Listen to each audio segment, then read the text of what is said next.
నిమిషం. ఈ ఒక్క నిమిషంలో నేను మీకు ఒక చిన్న కథ చెప్పబోతున్నాను. నచ్చకపోతే నా తదుపరి వీడియోను చూడాల్సిన అవసరం లేదు. నేను ఇప్పుడు మహావిష్ణువు యొక్క మొదటి అవతారమైన మత్స్య అవతారం గురించి చెప్పాలనుకుంటున్నాను. ఒకప్పుడు మహాప్రళయం వచ్చి భూమిపై ఉన్న సమస్త జీవజాలం నశించబోతున్నప్పుడు ఆ దేవదేవుడు ఒక విస్తారమైన చేప రూపంలో అవతరించాడు. మనురాజు సృష్టిలో మొదటి మనిషి, ధర్మాన్ని స్థాపించిన మహారాజు.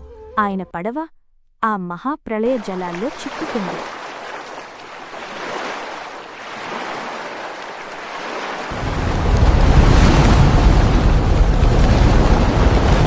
అప్పుడు మత్స్య రూపంలో ఉన్న విష్ణువు ఆ పడవను సురక్షితంగా నడిపిస్తూ అందులో ఉన్న ఋషులను, విత్తనాలను, జ్ఞానాన్ని మరియు వేదాలను కాపాడాడు.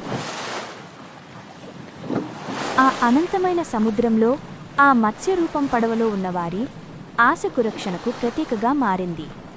మనురాజు యొక్క ఆనందానికి అవధులు లేవు. కష్టాల్లో ఉన్నవారికి ఆ నారాయణుడు తోడు ఉంటాడనే నమ్మకం ఇంకా బలపడింది. అలాగే మన జీవితంలో ఎంత కష్టకాలం వచ్చినా ఎప్పుడూ సమస్యలను చూసి భయపడకండి.